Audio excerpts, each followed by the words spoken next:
All right, Shalom.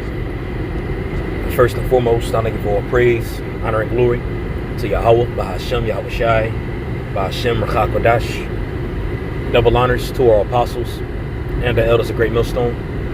Peace and blessing and many salutations unto you elect across the four winds of this earth, fulfilling your lots in all truth and all sincerity.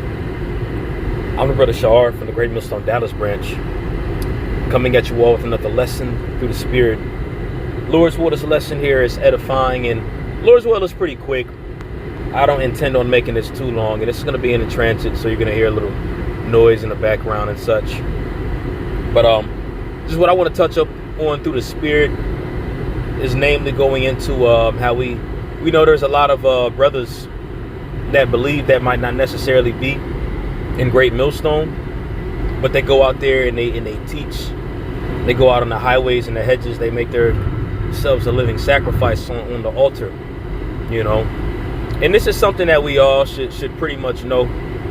But it's always good to just throw that constant reminder out there to make sure that we're using, what's the word that I'm looking for? We're using discernment when we're teaching, when we might be on the highways and hedges, whatever the case.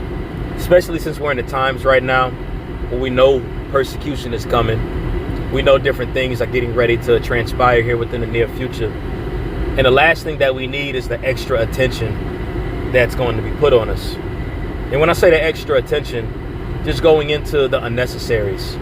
You know, I remember the Apostle Dahar did a lesson a while back going into not really provoking people on the highways when they pass you. Now, there might be certain things that you might use as an example when people walk by, but there's a level of discernment that we use.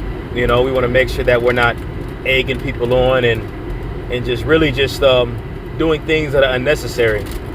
You know, we want to make sure that we're being the best example that we can be to the people that are watching us, because we do represent Yahweh Shai, and we do represent his heralds or his ambassadors here on this side as we're in our captivity. You know, and there's been times in the past where things might have got a little hectic on the highways. I remember about 4 years back, I think it was about 3-4 years back, you know, there was a Jake that walked by. He was being a demon. He was talking. He kept being in his feelings. And I made the statement to him pretty much like, hey man, that's what women do. And he dang near wanted to fight. And that was something that I took to myself when I meditated on that night. Like, you know what? We got to chill out on some of the things that we might say to these people, because these people are infiltrated by Satan. They got demons on them, and all it takes is one little time for you to say something for them to pop off completely and pop fly, you know. And call Allah Yahweh Bashib Yahweh Shai, we haven't been in too many occasions on the highways or whatever the case was where there have been scuffles and fightings and whatever the case might be. But we want to make sure, especially to you newer individuals that are out there that might be teaching by yourself. You might not be in the camp, but when you're teaching this doctrine, there's a way of being, there's a way of living that we got to conduct ourselves by. Hey, as the scriptures say, if need be at peace with all men. All right, especially since we're here scattered among the Gentiles. We're among these people that live riotous lives. They're drunkards, they're lascivious, all the above. So it'll be a light thing for them to get at you crazy and try to fight you and do whatever the case might be, especially since we're already made a prey as pertaining to the book of Isaiah, the 59th chapter. All right, but I got a precept that I'm going to bring up, and it's going to be in the book of Sirach, chapter 4, verse 2. And it says, make not an hungry soul sorrowful, neither provoke a man in his distress. And that could go in so many different ways. You know, when you're on the highway, certain times when you got those bug out demons that might walk by. Now there's certain times where they'll start being demons and scoffers, and that's a whole different story. But our best bet is really just to tell a lot of people to have a good day. You know what? Yeah, you enjoy your evening. You enjoy your evening. You trip and enjoy your evening, man. It's all good. It's all good. Something that can help diffuse the situation as well is use the word brother. Now, if it's and that's mainly if it's a Jake, you know what I'm saying? But if you use the word brother, I know from my little bit of experience, that always diffuses the situation. Hey, it's all good, brother. It don't gotta be like that, brother. You know, it's all good, brother. I'm not your enemy, brother. You know what I'm saying? Just here reading the Bible. Now, if they turn to straight up demons and try to fight you, and that's a whole different story, man. But 9 times out of 10, a lot of these situations can be prevented if we just use salt. That's why the scriptures say this right here in Sirach 4:2. To not make a hungry man sorrowful, and not to provoke a man in his distress. All right? We ain't the only ones that are distressed out here. Now, we have a different form of distress, reason being because we have understanding. All right, as the scriptures say, with much knowledge cometh much sorrow. So there's a different level of things that we're experiencing on why we go through what we go through. But these people out here are distressed as well. A lot of people losing their jobs. All right, you don't know whose baby mama and creeped out on them and let another man slide in them DMs and got into the business. We really don't know. All right, our job is to minister. Our job is to as is worded in Isaiah, the 61st chapter, to proclaim liberty to the captives, proclaim freedom to the captives. Now, obviously, we do say that 2/3 are going to get put to death. We understand, and yes, these people are being condemned. All right, it's really ultimately balanced at the end of the day. But like I said earlier, it's easy to diffuse a situation. All right, and a lot of times where situations happen on the highways and the hedges, 8 times out of 10, it could have been something that could have been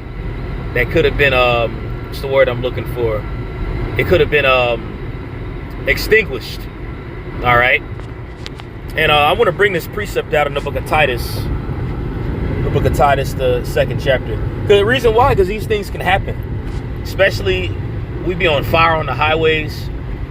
All right, we hate the wicked and we hate wickedness. So there's times we're on the highways and you got that chip on your shoulder. You might have got into it with somebody that you might know. Your family members might have came against you the prior day, prior week, whatever the case is, to the point where you just can't wait to go out on the highways and hedges and let Jake have it. All right, but there's still a level of discretion that we have to use, and a lot of times we go through these situations really to learn from. All right, especially since we're future leaders of the world that's to come. There's a level of blamelessness and innocency that we have to have. All right, and I'm going to bring this out here in the book of Titus. We'll bring this out here in the book of Titus, the 3rd chapter, and it's the spirit, because we just got done reading the book of Titus last week as an assignment, as a camp assignment. And there's a lot of things that stand out in Titus, especially when you go into this epistle that's written to him, things that we can apply today. When you read Titus, a lot of things that are happening right now, you see it when you read the book of Titus. And when you read it, it shows you that there's nothing new under the sun. Obviously, we have all the scriptures to prove it. But when you read Titus, it's like, wow, like, this is sound advice, especially for this day and age that we're living in right now. But it's the book of Titus, chapter 3, verse 1. And it reads, "Put them to mind to be subject to principalities and powers, to obey magistrates, to be ready to every good work." And when you go into these principalities he's talking about right here, there's times when you read about principalities and it's talking about demons. But when you go into principalities right here, it's ultimately going into judges, rulers, and officers and such. And as we're here in this society, we're already a target. We're on the highways and the hedges, telling Esau to his face that his infrastructure and his power is getting ready to be overthrown.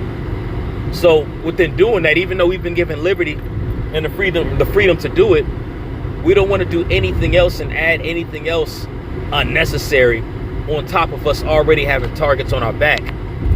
So our best bet is really to just do the best that we can to be upstanding citizens. All right, and that's ultimately what Paul is talking about right here when he's writing this letter unto Titus. That's why he says to be ready to every good work. And that ultimately means really just to be ready to always do good. All right, to de-escalate situations that are unnecessary, to use salt and use wisdom, especially since we know that we're already a target that's out here. We don't want to do anything that could that could jeopardize the ministry. All right, and Paul also talks about that when you read his letter to the Corinthians. I believe, I don't remember if it's First or Second Corinthians, but he talks about that. But I'm going to continue here in verse 2 in Titus chapter 3. And it says, to speak evil of no man, to be no brawlers, but gentle, showing all meekness unto all men. And that brawling can go into a form of debate. When you actually go into that word brawling, it means to slander and debate, if I'm not mistaken. Because there's times that you can go back and forth with a demon that might approach you in the highways. There's times that you can go back and forth. And then it's to a point where it's like, you know, why am I arguing back and forth with this person? The scriptures doesn't the scriptures not say to argue not with a fool? Because we're going to be just like that person. And then you got these people that are out here that are watching, and our job is to convince the gainsayers. But if they see you going back and forth with this person, and obviously this person doesn't know what they're talking about, all right, it can make you look foolish.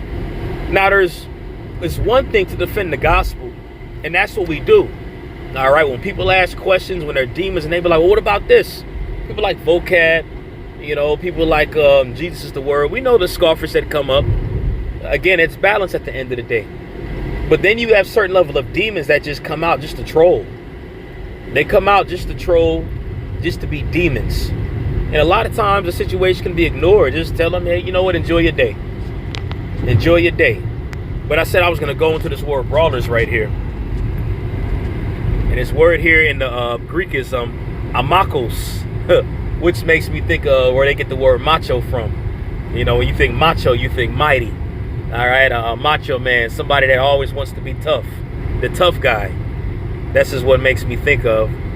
But it says amakos or machos in the Greek. And again, that's the word for brawlers. And it says not to be withstood or to be invincible. And then it says not contentious. And then it says abstaining from fighting. So it's going into not being a brawler when you go into this definition right here. All right. Because these people got it, man. They're already compromised by Satan, as I had stated earlier.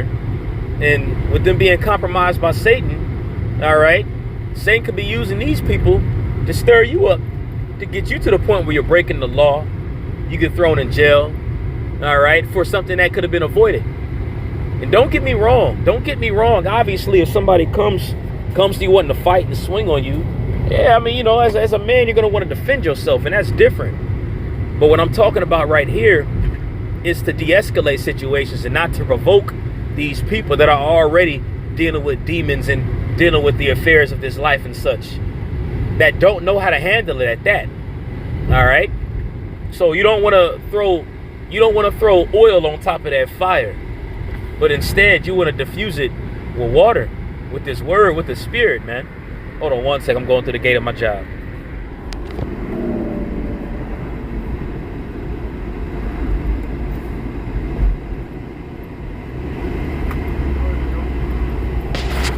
So going back to what I'm saying, really it's just diffusing the situation.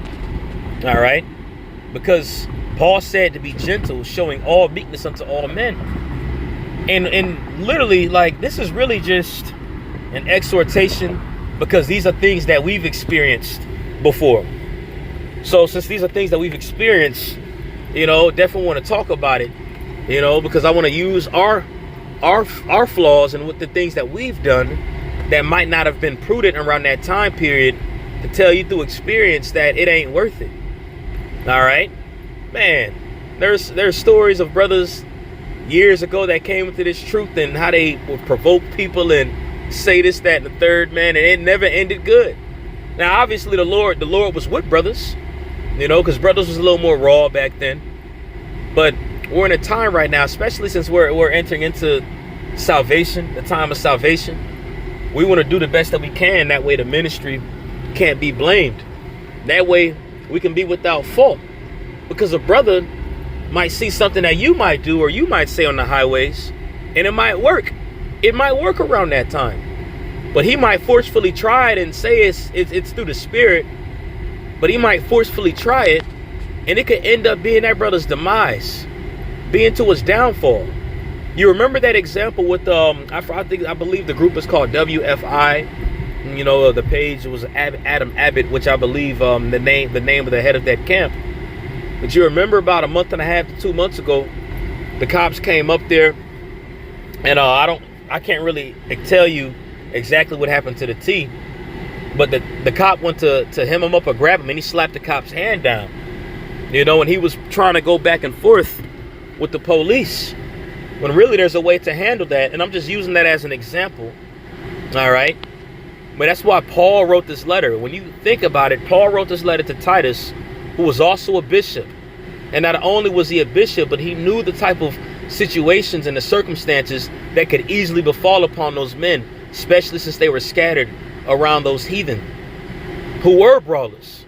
All right. Who did think that they were invincible and such, who didn't have the spirit of brotherly love.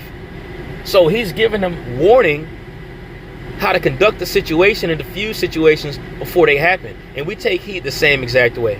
So that's all I'm saying to you newer individuals that are coming into the faith. And it's a beautiful thing. Call Allah Yahweh Ba'Shem Yahweh Shai. But use salt when you out there on the highways and the hedges, man. Use salt on the highways. And look at Yahweh Shai as the example. All right. He never got into scuffles and such. He had that one account where he got a little zealous around the Passover, and he flipped those tables. All right. And it says the zeal of the Lord hath eaten me up. So again, there's balance to it. But Yahweh Shai was never the type of person to provoke people in unnecessary ways. All right. There's a way to provoke somebody through the spirit, in a spiritual way, but not in a carnal sense. Because us on the highways and hedges, those are spirits being provoked. This message is already provoking spirits as it is, man. So you don't want to add affliction to your bonds. So I'm going to end it there. Lord's willing, this is edifying and to the point. I want to give all praise, honor, and glory to Yahweh, Ba'Shem Yahweh Shai, Ba'Shem Rachakodash. Double honors to our apostles and elders of Great Millstone. Peace and blessing to you elect across the four winds of this earth, fulfilling your lots in all truth and all sincerity. Shalom.